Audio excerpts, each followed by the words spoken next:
నేను కంపేర్ చేసుకోవాల్సింది నీ పక్క వాళ్ళతో కాదు, నీ తోడబుట్టినలతో కూడా నువ్వు కంపేర్ చేసుకోవద్దు ఎప్పుడు.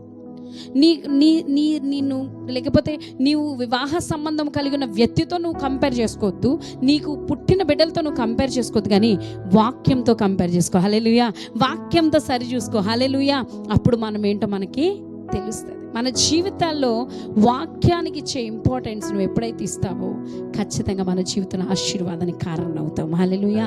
ఆశీర్వాదానికి వారసులు అవుతాం. హల్లెలూయా. ఖచ్చితంగా రోమిలు రాసిన పత్రికలు మీరు ఆశీర్వాదానికి వారసులు అవడానికి పిలువబడ్డారు, కానీ శపించడానికి, నిందించబడడానికి, శపించబడడానికి మీరు వారసులుగా పిలువబడాలి. హల్లెలూయా. కానీ మనం ఏం చేస్తాం ఎప్పుడు కూడా నా జీవితంలో ఇది జరగట్లా, అది జరగట్లా, నాకే జరుగుతుంది, నేనే బాధపడుతున్నా, నా జీవితంలో ఇలా అయిపోయింది, నా జీవితంలో అలా అయిపోయింది, నా బ్రతుకింతేనే నిన్ను నువ్వు శపించుకుంటూ ఒట్టు పెట్టొద్దు. పాస్టర్ గారు ఎక్కడన్నా ఉందా బైబిల్ అంటే, పేతురు తను ఏం చేస్తున్నాడు, శపించుకుంటూ మొదలు పెట్టాడని వాక్యం సెలవిస్తుంది. దేవుణ్ణి కాదని చెప్పడంలో శపించబడుతున్నాడు. దేవుని కాదు, నాకు దేవుడు తెలీదు.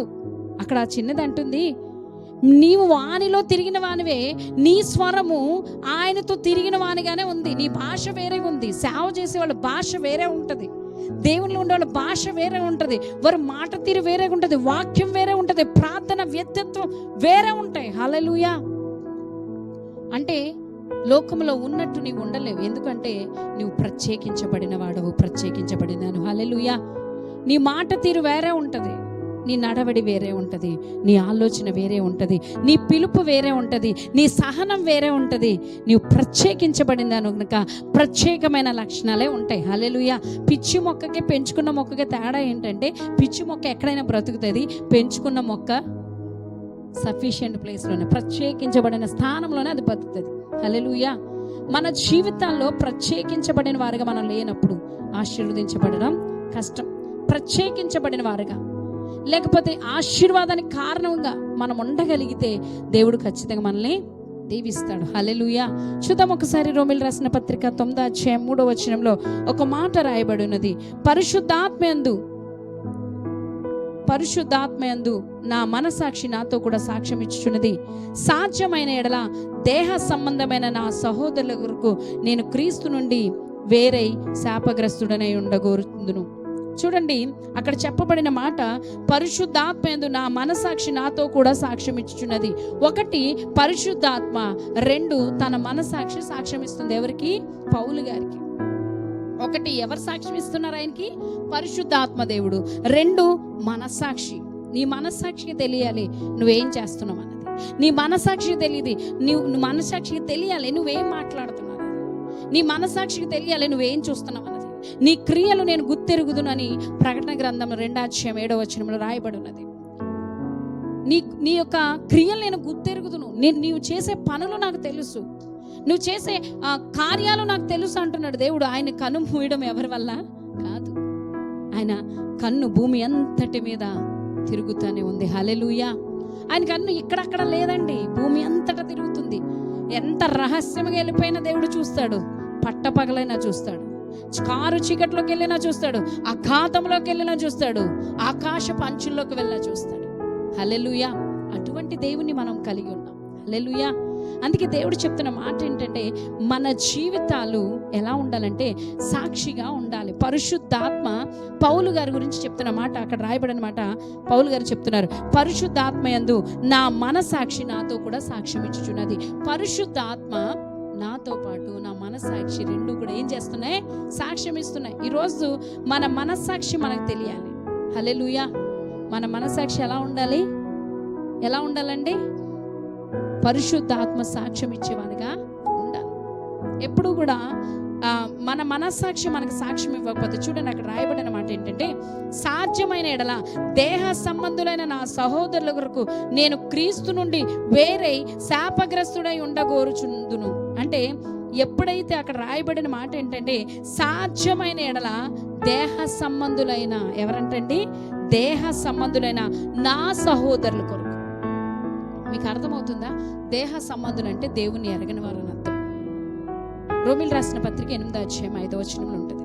దేహ సంబంధులు అంటే ఈ లోక సంబంధులు అని అర్థం. వారి కోసం నువ్వు దేవుని విడిచిపెడితే శాపగ్రస్తుడు అవుతావని వాక్యం ఖచ్చితంగా సెలవిస్తుంది. ఈ లోకంలో ఎవరి నిమిత్తం దేవుని విడిచిపెట్టదు. కొంతమంది నువ్వు వస్తేనే నేను మందిరానికి వస్తానంటారు, నువ్వు ఉంటేనే నేను మందిరంలో కూర్చుంటానంటారు. వాళ్ళ సంబంధం ఏంటంటే దేహ సంబంధం. ఆత్మీయ సంబంధం ఉన్న వాళ్ళు ఆత్మ ఎక్కడుందో అక్కడ వాళ్ళు ఉంటారు. హల్లెలూయా. పరిశుద్ధాత్మ దేవుడు వారిని తీసుకొస్తా ఉంటాడు. మీరు వెళ్ళట్లేదు కదా, ఈరోజు నేను రానులేండి, మీరు వెళ్తే నేను వస్తా. అది ఎటువంటి సంబంధం అంటే దేహ సంబంధం. హల్లెలూయా. అందుకే అక్కడ రాయబడిన మాట ఏంటంటే, నా సహోదరుల కొరకు నేను క్రీస్తు నుండి వేరై శాపగ్రస్తుడనే ఉండకూడదునా. అంటే సహోదరుల కోసం, దేహ సంబంధమైన సహోదరుల కోసం దేవునికి వేరై ఉండి శాపగ్రస్తులు అవ్వడానికి ఎవరు కోరుకోరు. ఒకవేళ చాలా మంది మీకు తెలుసో లేదో, ఇప్పుడంటే చాలా మంది ధైర్యంగా వచ్చి వాక్యం వింటున్నారు, ధైర్యంగా వచ్చి కూర్చోగలుగుతున్నారు. పూర్వంలో 1970 నుంచి అంట దగ్గర 2002 సంవత్సరం వరకు ఎవరైనా కొత్తగా దేవుని నమ్ముకుంటే ఆ బైబిల్ 4 చుట్లు చుట్టుకుని ఒక బుట్టలో పెట్టుకుని సంతకెళ్తున్నట్టు వాక్యం వినడానికి వచ్చేవారు. ఎందుకో తెలుసా? భర్త కొట్టేస్తాడని తెలుసు, కుటుంబం తిడతారని తెలుసు. వారు చూస్తుంది మతాన్ని కాదు, మహోన్నతుని అని వాళ్ళు తెలుసుకున్నారు. హల్లెలూయా, హల్లెలూయా. చాలా మంది చెప్పేది ఏంటంటే, నేను ఒకటే చెప్తా, మీ కట్టుబట్టు కాదండి ముఖ్యం, నీ యథార్థత దేవునికి ముఖ్యం, నీ పరిశుద్ధత దేవునికి ముఖ్యం, నీ ప్రార్థన జీవితం దేవునికి ముఖ్యం. బొట్టు పెట్టుకుంటే దేవుని బిడ్డ కాదా అని లేదక్కడ, బొట్టు తీసేస్తే దేవుని బిడ్డ కాదా అని లేదక్కడ, వస్తువులు పెట్టుకుంటే దేవుని బిడ్డ అని లేదక్కడ, వస్తువులు తీసేస్తేనే దేవుని బిడ్డ అని ఖచ్చితంగా బైబిల్లో రాయబడలా. నీ మనస్సాక్షి నీకు ఏ రీతిగా గద్దిస్తే ఆ రీతిగా ఉండు. నన్ను చాలా మంది అడిగే క్వశ్చన్, పాస్టర్ గారు నేను బొట్టు తీయొచ్చు, చాయిస్ ఈజ్ యువర్. నీ మనస్సాక్షి నేను గద్దిస్తే ఎస్ యూ డూ ఇట్, నువ్వు చేయి. నీ మనస్సాక్షి నేను గద్దించట్లా, 10 మందిలోకి వెళ్తున్నావు, 10 మందిలో ఉంటున్నావు, నువ్వు పరిస్థితి బాలా, అప్పుడు నీ మనస్సాక్షి ఏ రీతిగా చెప్తుందో, నీ మనస్సాక్షి పరిశుద్ధాత్మతో కూడా సాక్ష్యం ఇచ్చేదిగా ఉండాలి. నీ మనస్సాక్షి ఎప్పుడు కూడా చర్చిలోకి వస్తే ఒకలాగా, బయటికి వెళ్తే ఒకలా ఉండొద్దు. హల్లెలూయా. నేను చాలా మంది చెప్తా, అమ్మా నేను డ్రెస్ తీసుకునేలాగే ఉంటాను, చీర కట్టుకునేలాగే ఉంటాను, నేనేం మార్చుకోను. నన్ను చాలా మంది అన్నారు, ఈమె వస్తువులు పెట్టుకుంటుంది, ఈమె అలా ఉంటుంది, ఈమె చీర అట్లా. Okay, bless them, hallelujah, God bless you అంటాను నేను. ఎందుకో తెలుసా?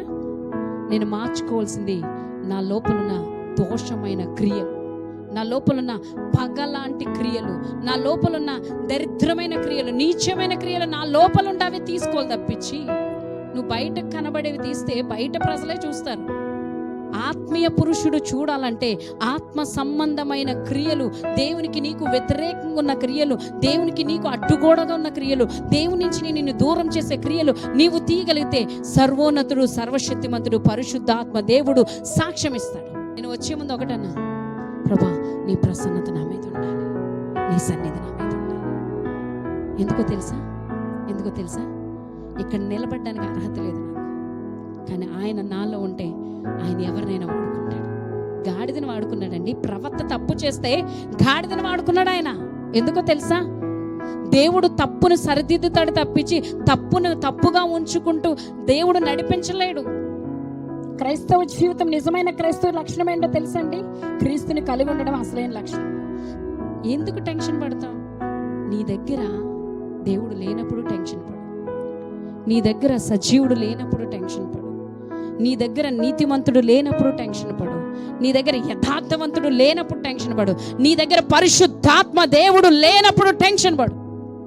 ఆయన ఉంటే ఆయన మనల్ని నడిపిస్తాడు. హల్లెలూయా. ఆత్మానుసారంగా నడుచుకునేటప్పుడు మీరు శరీరేచ్ఛలను విడిచిపెడతారు. హల్లెలూయా.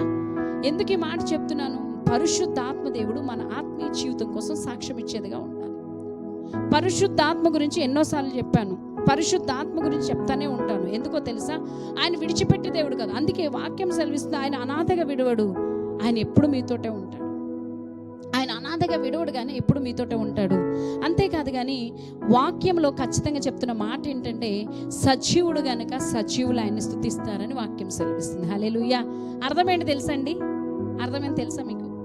సజీవులు సజీవుడిని స్తుతిస్తారు అంటే అర్థం ఏంటంటే, ఆత్మీయత కలిగిన వారే దేవుని స్తుతిస్తారు. నిన్ను సృజించి నీకు సమస్తం ఇచ్చి సమస్తం కార్యములు చేసిన దేవునితో నువ్వు ఉదయకాలంలో మాట్లాడగలుగుతున్నావా? మధ్యాహ్న కాలంలో ఆయన స్తుతించగలుగుతున్నావా? రాత్రి కాలంలో ఆయనతో సంభాషించగలుగుతున్నావా?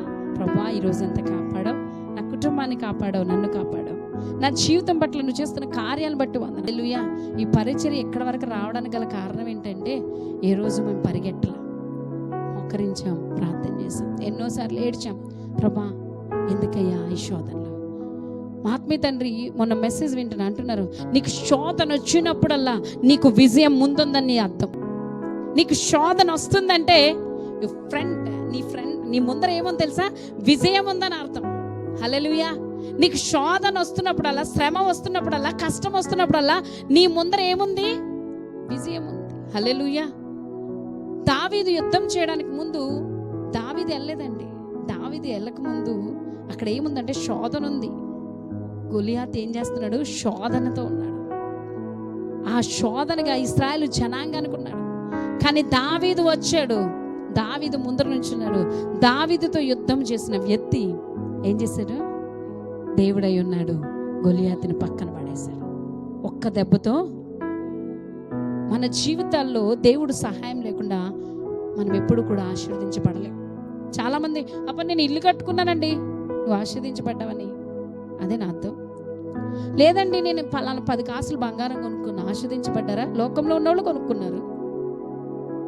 ఏమండి, నేను పిల్లడికి పెళ్లి చేస్తా, పిల్లకి పెళ్లి చేస్తా, లోకంలో ఉన్నోళ్ళు చేస్తున్నారు. ఆశీర్వాదం అంటే ఏంటో తెలుసా? సమాధానం కలిగి ఉండడం. ఆశీర్వాదం అంటే ఏంటో తెలుసా? నీ చుట్టూ సమస్యలు వచ్చిన సముద్రంలో నిన్ను కొడుతూ ఉన్నా కూడా నీవు దేవునిలో కదలక నిత్యం ఆయన స్తుతించగలిగితే అదే నిజమైన ఆశీర్వాదం. హల్లెలూయా. శ్రమలకు కృంగిపోయే జీవితాలు మనకుంటే అది క్రైస్తవ లక్షణాలు కాదు. శ్రమలకు ఏడ్చేవారుగా మనముంటే క్రైస్తవ లక్షణాలు కాదు అనిపిస్తుంది. ఎందుకంటే మనుషులం కదా, ఎందుకు ఈ శ్రమలు నాకే వస్తున్నాను? అందుకే అనాలి, ప్రభా, శ్రమల బట్టి నీకు స్తోత్రమయ్యా, కష్టమును బట్టి స్తోత్రమయ్యా. ప్రభా, నేను ఎవరిని నిందించను, ఎవరిని అన్న ప్రభా, నా లోపం ఉందేమో నన్ను క్షమించేయని మనల్ని మనం తగ్గించుకుని ఆయన సన్నిధిలో అడగగలిగితే ఖచ్చితంగా దేవుడు అద్భుతాన్ని చేస్తాడు. రోమీలు రాసిన పత్రిక 9:16. Thank you holy spirit. కాగా పొందగోరు వాని వల్ల నేను, ప్రయాసపడిన వాని వల్ల నేను కాదు గాని కరుణించు దేవుని వలనే అగును. హల్లెలూయా. చూడండి, అక్కడ రాయబడిన మాట, పొందగోరు వాని వలన నేను అంటే ఎవరైతే పొందుకుంటారో వాళ్ళ వల్ల ఏం కాదు, ప్రయాసపడేవారిని కాదు కానీ కరుణించి ఏంటంటండి, కరుణించు దేవుని వలనే ఆగుతుంది. ఒకవేళ ఈరోజు చాలా మంది ప్రయాసపడిపోతూ ఉంటారు, చాలా మంది కష్టపడిపోతూ ఉంటారు ఎదిగిపోవాలని. కానీ ప్రభువులు ఎప్పుడూ కూడా భారం కలిగి ఉండాలి, ప్రభువులు ఎప్పుడూ కూడా ఆత్మీయ సిద్ధపాటు కలిగి ఉండాలి, ప్రభువులు ఎప్పుడూ కూడా ఆనందించుతూనే ఉండాలి. నీ కష్టంలో నువ్వు ఆనందించినప్పుడు, నీ నష్టంలో నువ్వు ఆనందించినప్పుడు, శ్రమ వచ్చినప్పుడు నువ్వు ఆనందించినప్పుడు, సంతోషంలో ఇంకెక్కువ ఆనందిస్తావు. హల్లెలూయా. నేను చాలా ఒక విషయం చెప్తాను, నాకు బాగా ఏదైనా సంతోషమైన మూమెంట్ వస్తే బాగా ఎంజాయ్ చేసేదాన్ని. కష్టం వచ్చిందంటే వారం రోజులు డేలా పడిపోయేది. నా హెల్త్ కూడా బాగా చాలా ఎఫెక్ట్ అయ్యేది అనమాట. అంటే ఏమంటారు దాన్ని, చాలా ఇబ్బంది కలిగేది. కానీ నాకు అర్థమైంది ఏంటంటే, నా ఆరోగ్యం బాగాలేనప్పుడు నేను ఎక్కువ స్తుతిస్తూ నేర్చుకున్నాను. ఎందుకో తెలుసా? స్వస్థపరిచేవాడు ఆయనే, ఆరోగ్యాన్ని ఇచ్చేవాడు ఆయనే. చూడండి, ఇంకొక మాట చూద్దాం. 17 వచనం. మరియు కింద చదివేండి.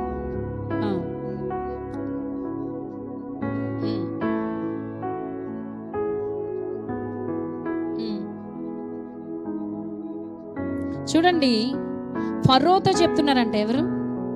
మోషే, అహరోనా, అంతే కదా. అహరోన్ చెప్తా ఉన్నారు. ఫరోతో ఇలాగ చెప్పాను. అహరోన్ అంటున్నాడు, నేను ఎందుకు నియమించుకున్నాను తెలుసా? నీ శత్రువుని ఎందుకు నియమించాడు తెలుసా అండి? నువ్వు బలవంతుడు అని తెలుస్తాకి. నీ శత్రువుని ఎందుకు నియమిస్తాడో తెలుసా? నువ్వు గొప్పవాడని తెలియాలంటే నీ శత్రువు ఎంత పెద్దవారైతే అంత బలవంతుడు. ఫరోతో అంటున్న మాట అక్కడ లేఖనంలో చెప్తూ, నేను నీ యందు నా బలమును చూపుటకు, నా నామమును భూలోకమంతట ప్రచురమగుటకు అందు నిమిత్తమే నేను నియమించి తినని. కావున ఆయన ఎవరిని కనికరింపునో గోరును వాణ్ణి కనికరించును, ఎవరిని కఠినపరచును గోరును వాణ్ణి కఠినపరచును. హల్లెలూయా. ఫరోతో మోషే గారు చెప్తున్నారు, తన అన్న నిన్ను దేవుడు ఎందుకు నించుకున్నాడు తెలుసా? నువ్వు ఇశ్రాయేలు కొట్టేస్తున్నావని కాదు. నువ్వు కొడితే వాళ్ళు దేవుని యొక్క మహిమను చూడాలి. నువ్వు తిడితే వారు దేవుని యొక్క కార్యాలు చూడాలి. నువ్వు వెంబడిస్తావంటే సముద్రంలో నడిచి అద్భుతాన్ని చూడాలి. అది దేవుని యొక్క ప్రణాళిక. నిన్ను బాధించేవారు ఎవరున్నా, నిన్ను బాధింప పెట్టేవారు ఎవరున్నా, నిన్ను లేవనెత్తువాడు ఆయన, నిన్ను బలపరిచేవాడు ఆయన, నిన్ను స్థిరపరిచేవాడు ఆయన, కృప చూపేవాడు ఆయన, నిన్ను నిలబెట్టేవాడు ఆయన. అక్కడ చెప్తున్నమాట, ఫరో నిన్ను ఎందుకు నియమించాడు తెలుసా? అక్కడ రాయబడి ఎంత బాగుందో చూడండి. భూలోకం అంతటా నేను నీ యందు నా బలమును చూపటానికి, నీవు నీ యందు నేను నా బలాన్ని చూపిస్తాను. ఫరో నువ్వెంత వ్యతిరేకిస్తున్నావో నీ ఎదుట నా బలాన్ని చూపిస్తానని దేవుడు మాట్లాడుతూ ఉన్నాడు మోషే ద్వారా. ఎందుకో తెలుసా? ఇశ్రాయేలు జనాంగాన్ని తరుముతా ఉన్నాడు. సరిపోట్లా తరుముతానే ఉన్నాడు. దేవుడు అంటున్న మాట, నీ నందు నా బలాన్ని చూపిస్తా, నా ప్రజలేంటో నేను చూపిస్తా, నువ్వు వెయిట్ చేయని చెప్తున్నాడు. ఈరోజు నీ సమస్య చెప్పు, నా సమస్య కన్నా నా దేవుడు గొప్పవాడు అని చెప్తే ఆ సమస్య భయపడుతుంది. హల్లెలూయా, హల్లెలూయా. మీకేంటి పాస్టర్ గారు, మంచి ఇల్లు ఉంది, అన్నీ కంఫర్ట్. ఏం కంఫర్ట్ కాదు. అదిగో శాంతి వెనకాల కూర్చుంది. శాంతిని ఒక మైక్ ఇస్తాను, చెప్తే శాంతి ఏం కంఫర్ట్. దడి కట్టుకోవడం డబ్బులు లేక మేమే కట్టుకున్నాం. ఆకులు తెచ్చుకోవడానికి లేక కొబ్బరి ఆకులన్నీ తెచ్చుకుని కట్టుకున్నాం మేము. అప్పటికి కరెక్ట్గా మ్యారేజ్ అయిన 1 year అవుతుంది అంతే. ఏమి లేక కదండి, అటు అమ్మ నాన్నలకి ఏమీ లేక కదా, అందరూ గవర్నమెంట్ ఉద్యోగస్తులే, సంపాదనకు ఉన్నవాళ్ళు. అటు ఇటు కూడా, ఇటు పింక్ కార్డే అటు పింక్ కార్డే, అటు పొలాలు ఉన్నవాళ్ళే అటు ఆస్తులు ఉన్నవాళ్ళే. అవేమీ చేయలేదు మాకు. మేము దేవుని కోసం వేరుపరచబడి దేవుని కోసం నిలబడ్డాం. ఆ దేవుడే ఈరోజు ఈ స్థితిలో నిలబెట్టాడు. అందుకే హల్లెలూయా. నీకు ఎవరైనా అన్నం పెడితే కృతజ్ఞత చూపుతాం కదా. అన్నం పెడితే ఏమంటాం? నాకు పలానా రోజు నాకు అన్నం పెట్టారని కృతజ్ఞత చూపిస్తాం. మరి మాకు జీవితాన్ని ఇచ్చిన దేవునికి మేము ఎల్లప్పుడూ స్తుతించాలనే ఒకే ఉద్దేశంతో మా చదువును పక్కన పెట్టాం, మా టాలెంట్ని పక్కన పెట్టాం, దేవుణ్ణి స్తుతించడం మొదలుపెట్టాం, దేవుణ్ణి ప్రకటించడం మొదలుపెట్టాం. పరిశుద్ధాత్ముడే సాక్షిగా నిలబడబోతున్నాడు. హల్లెలూయా. నీకు నాకు సాక్ష్యాలు అక్కర్లేదండి. ఎందుకో తెలుసా? సంబోధిస్తుంది నీకు అన్న మాట వస్తే క్షమించండి, బట్ నీకు అన్నప్పుడు మీ హృదయాలకి తాకుతుందని ఆ వర్డ్ ఉపయోగిస్తుంది. మీకు అంటే అందరికీ కలుస్తుంది, నీకు అన్నప్పుడు మీకే వస్తుంది. సో మన జీవితాల్లో పరిశుద్ధాత్ముడు ఉంటే సాక్ష్యం ఉంటుంది. పరిశుద్ధాత్మ దేవుడు సాక్ష్యం ఇచ్చేవానుగా ఉంటాడు. యేసుక్రీస్తు వారు ఏమంటారు తెలుసా? నా సాక్ష్యము నా యొక్క సాక్ష్యము నేను ఒక్కడనే ఇవ్వట్లా, నీళ్లు సాక్ష్యం ఇస్తుంది, రక్తము సాక్ష్యం ఇస్తుంది, ఆత్మ సాక్ష్యం ఇస్తుందండి. హల్లెలూయా. ఆయన కోసం సాక్ష్యం ఇస్తున్నారు, మన కోసం కూడా సాక్ష్యం ఇచ్చేవారు ఉండాలి. హల్లెలూయా. ఎవరు ఉంటారండి ఈ లోకంలో నీ కోసం సాక్ష్యం చెప్పేవారు? దేవుడు తప్పించి ఎవరు చెప్పరు. హల్లెలూయా. దేవుడే మనకు సాక్షి. నీ నీతి కార్యాలు ప్రజల వైపు చూపించాల్సిన అవసరం లేదు. నీ యథార్థత ప్రజల దగ్గర ప్రదర్శించిన అవసరం లేదు. నీ యథార్థత నీ యొక్క నీతి దేవుడు చూస్తాడు. హల్లెలూయా, హల్లెలూయా. ఒకవేళ ఈ రాత్రి నువ్వు ఏ విషయంలో బాధపడుతున్నా నాకు తెలియదు, కానీ పరిశుద్ధ ఆత్మడే నీకు సాక్షిగా నిలబడబోతున్నాడు, మనల్ని పెడతాడు. ఆమేన్, హల్లెలూయా. కళ్ళు మూసుకుందాం అందరం. ప్రభా నీకు వందనాలయ్యా. అవును తండ్రి, నీ యందు ఆనందించేవారు పరిశుద్ధ ఆత్ముడా, ఏ రీతి అయితే పౌలు గారి యొక్క మనసాక్షికి పరిశుద్ధ ఆత్ముడా నీవు సాక్షిగా ఉన్నావో, మా జీవితాల్లో కూడా నీవు సాక్షిగా ఉండమని ప్రార్థిస్తున్నామయ్యా. మా యొక్క జీవితాల్లో ఏది జరగాలో నీ చిత్తం ప్రభా. తండ్రి, పొందగోరవైన ప్రయాసపడేవాళ్ళు ఏమీ లేదు, కానీ కరుణించు దేవుని నీలో ఉంది ప్రభా, కృపచూపు నీలో ఉంది ప్రభా.